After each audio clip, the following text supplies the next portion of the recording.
Hello hi friends, మనం ఇప్పుడు పునుగులు వేసుకుందాం. ఎట్లాగంటే ఒక గ్లాసు మినపప్పుకి 2 గ్లాసుల బియ్యం, కొద్దిగా మెంతులు, కొంచెం సగ్గుబియ్యం వేసుకొని బాగా నానిన తర్వాత మనం దాన్ని మిక్సీ పట్టుకొని ఒక సాయంత్రం వరకు అట్లాగా ఉంచేసేయాలి. కొంచెం పులవాలి, పిండి పులిస్తే బాగుంటుందన్నమాట పునుగులకి. పులిసిన తర్వాత అప్పుడు మనం ఇందులో అల్లం, పచ్చిమిర్చి, కరివేపాకు, ఉల్లిపాయ ఇవన్నీ వేసి అల్లం పచ్చిమిర్చి పేస్ట్ చేసుకోవాలి. కరివేపాకు ఇవన్నీ వేసుకొని మనం ఇప్పుడు పునుగులు వేసుకుందాం. కాకపోతే నేను ఇవన్నీ ఆల్రెడీ కలిపేసి అట్టి పెట్టాను అనమాట. ఇప్పుడు వేసుకుందాం మనం.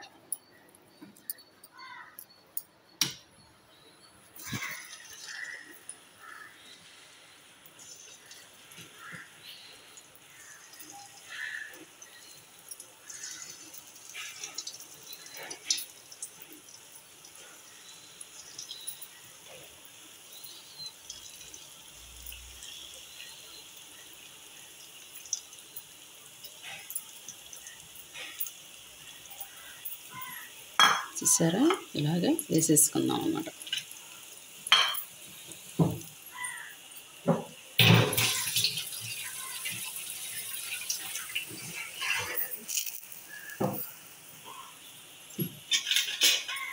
ఇది ఇలాగా పొంగుతున్నాయి చూసారా.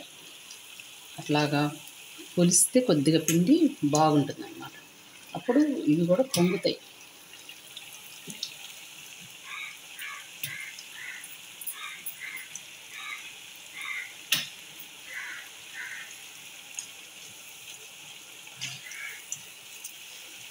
దీంట్లో కొబ్బరి చట్నీ కానీ పల్లీల చట్నీ కానీ వేసుకొని తింటే చాలా బాగుంటాయి అన్నమాట. నేను అయితే కొబ్బరి చట్నీ చేశాను అన్నమాట. కొబ్బరి, పల్లీలు, వేయించిన శనగపప్పు అన్నీ మిక్సీ పట్టేసుకున్నాను అన్నమాట. వేయించేసుకొని ఇవన్నీ కూడా మిక్సీ పట్టుకొని కొబ్బరి చట్నీ తయారు చేసుకున్నాను అన్నమాట. కొబ్బరి చట్నీ చేసాను చూసారా. ఇవన్నీ పల్లీలు, వేయించిన శనగపప్పు, కొబ్బరి, పచ్చిమిర్చి అన్నీ వేయించుకున్నాను. కొబ్బరి కాకుండా మామూలుగా అవన్నీ వేయించుకొని మిక్సీ పట్టుకున్నాను. చట్నీ తయారు చేశాను. ఇప్పుడు ఈ పునుగుల్లో ఇప్పుడు చూసారు, పునుగులు వేగుతున్నాయి. ఎర్రగా వేగితే కొంచెం బాగుంటాయి అన్నమాట.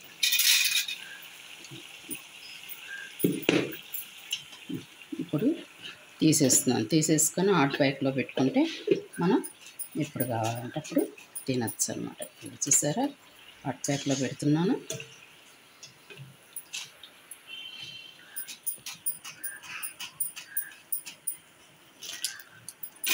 చూసారా, ఇది అంత స్మూత్గా ఉన్నాయి చూసారా. మెత్తగా ఉంటాయి అన్నమాట. బాగుంటాయి.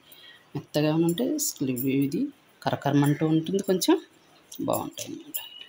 అది ఫ్రెండ్స్, చూసారుగా పునుగులు ఎలా ఉన్నాయి. మీరు కూడా తయారు చేయండి. మరి తయారు చేసి ఎలా ఉన్నాయి ఏంటన్నది మరి నాకు చెప్పండి, కామెంట్స్ చేయండి. మరి నేను ఎదురు చూస్తూ ఉంటాను.